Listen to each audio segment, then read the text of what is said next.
Être essentiel. Des histoires extra de l'ordinaire, des héros du quotidien, des histoires marquantes de ces femmes et de ces hommes engagés au service des patients pour des soins de qualité, innovants et humains. Être essentiel, une série de podcasts produite par Elsan.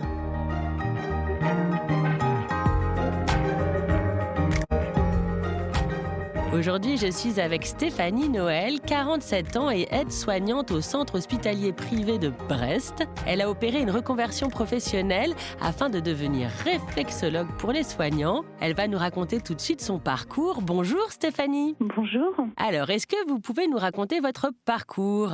D'abord d'aide-soignante et bien sûr, pourquoi vous avez décidé d'exercer ce métier et de faire une reconversion ? D'accord. Donc j'ai commencé en fait ma vie professionnelle en tant qu'aide-soignante. Donc ça fait déjà plus de 25 ans. Donc au sein du CHP Brest qui relie deux cliniques en fait, que ce soit à Kéraudrin et Grand Large. Et en 2017 en fait j'ai mis le souhait de changer de métier parce qu'en fait de mon métier d'aide-soignante, les patients quand on leur annonçait des choses difficiles à digérer, des cancers, je trouvais qu'il manquait en fait les soins, un moment pour eux, un moment de massage pour prendre le temps. Du coup, j'ai préparé en fait un dossier qui, lors d'un entretien professionnel, j'ai évoqué en fait mon projet d'être réflexologue au départ pour les patients et pourquoi pas après pour les soignants. Donc ce projet a été validé assez rapidement par la direction et par le groupe Elsan également. Donc je me suis formée pendant 1 an à raison de 5 jours par mois, du mercredi au dimanche, au centre de Mireille Meunier à la réflexologie selon l'énergétique chinoise. Donc avec un titre RNCP en fait reconnu national de certification professionnelle. Donc il a fallu que pendant 1 an, qu'au moins minimum, que j'ai plus de 200 heures de pratique, de séances de réflexologie. Donc j'ai pu commencer auprès des soignants en 2019 déjà. L'élaboration d'un mémoire, donc ça a été quand même une année assez riche. Et là, depuis janvier 2020, en fait, j'ai un poste de réflexologue pour la qualité de vie au travail. Tout le personnel du CHP, que ce soit la polyclinique de Kéraudrin ou le du Grand Large, ont droit à ces prestations. Voilà. Et comment vous avez eu l'idée en fait de la réflexologie, parce qu'il faut connaître cette pratique ?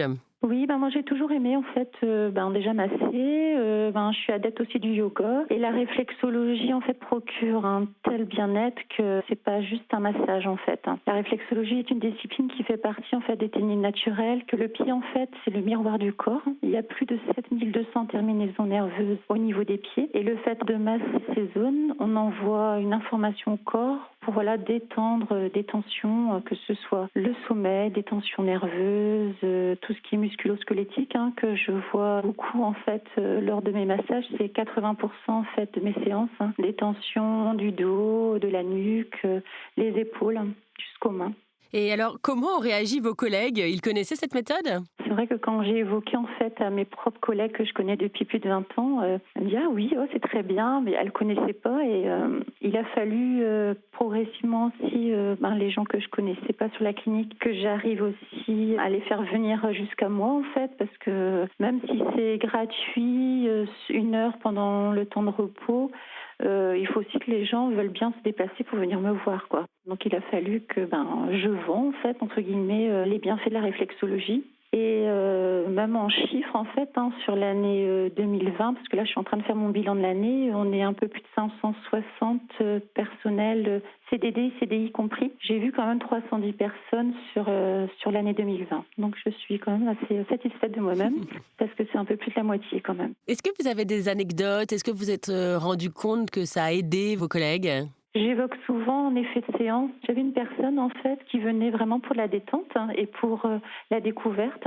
Et en fait, pendant la séance, je lui dis « Tiens, t'as pas mal aux hanches et tout ?» « Non, Stéphanie, j'ai pas mal aux hanches. » Et j'insiste pendant la séance, je dis « C'est vrai que je sens énormément tes hanches. » Et elle me fait en souriant, j'ai dit « C'est vrai, pas petite, je m'amusais à déboîter mes hanches, mais ça doit pas être ça. » Bon, je lui parle des effets de séance, que les effets de séance, c'est des fois des mémoires physiques qu'on garde en nous et qui peut ressurgir 2 à 3 jours après la séance de réflexologie. Et effectivement, en fait, après la séance, j'ai eu un petit mail de sa part, dit « Stéphanie, tu m'as fait de l'effet, j'ai senti effectivement des picotements dans mes hanches et plus rien ensuite. » Donc voilà, c'est assez rigolo, entre guillemets, en fait, ce que la réflexologie peut procurer. Et même j'ai des collègues, en fait, qui font venir des fois des gens qui sont un peu sceptiques. Mais s'ils va la voir et tout ça va te faire du bien, et finalement, ils reviennent volontiers, quoi. Moi, ça me fait plaisir et je tiens vraiment à remercier le personnel de me faire confiance, de m'avoir fait confiance et de m'avoir soutenu sur ce projet parce que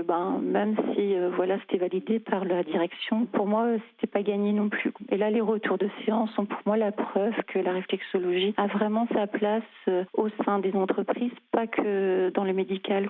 Je sais que la réflexologie commence progressivement en oncologie, beaucoup à se faire connaître, mais je pense que pour la qualité de vie au travail, il y a plein de choses à faire et notamment, je trouve que la réflexologie est un bon allié. Et ça a soudé les équipes? Est-ce que c'est quelque chose dont vous parlez dans les couloirs ou à la cantine?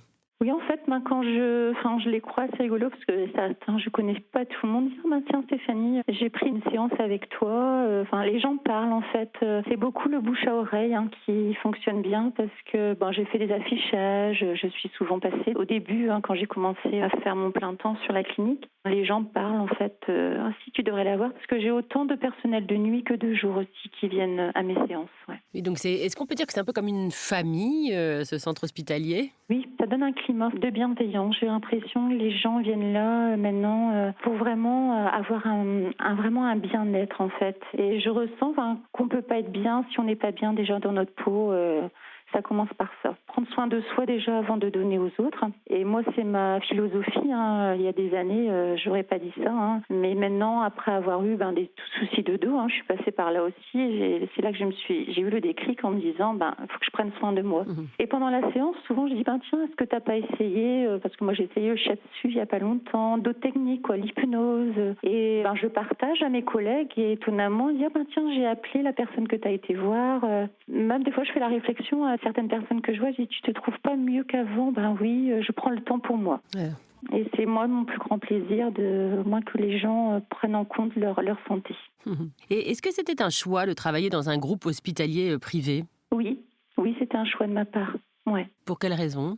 Moi, j'ai toujours aimé, le privé, ça fait plus famille que le public, parce qu'en fait, moi, j'ai commencé même à Sainte-Anne, à l'Es-Neuvin au départ, et j'avais un entretien à l'hôpital de Brest, et c'est là que j'avais été voir ma cadre à l'époque en disant, on m'a proposé un poste à l'hôpital, mais est-ce que je suis à Kérodrin ou pas? Parce que si je suis en CDI à Kérodrin, je reste, et puis je suis restée, et depuis, je suis fidèle à la clinique, quoi.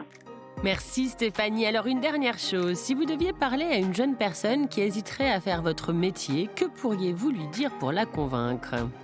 En fait, on est dans la prévention, dans la relation d'aide, tout ça. C'est pour ça que moi, en tant qu'aide-soignante, je trouvais que la réflexologie, elle est un peu dans mon parcours philosophique aussi. Donc la personne que je conseillerais, si elle aime déjà le relationnel, déjà ça c'est important, le toucher, parce que toucher les pieds aussi, c'est rigolo parce que quand j'ai commencé même la formation, mes collègues me disaient, Stéphanie, les pieds, ça m'a pas du tout dégoûté en fait, ou toucher les gens, savoir les écouter, ne pas juger, être vraiment dans la bienveillance. Voilà, moi je trouve que c'est vraiment les atouts. Et moi j'ai eu la chance d'être formée auprès de Mireille Meunier, qui est selon l'énergétique chinoise, donc qui donne encore un autre sens à la formation, donc sur l'équilibrage en fait des énergies.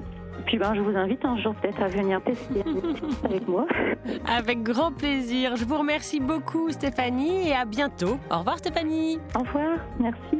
Et à très vite pour de nouveaux épisodes du podcast Être essentiel, qui, vous l'avez compris, raconte des histoires extraordinaires où l'humain est au service de l'humain, à écouter sur toutes les plateformes de podcast audio.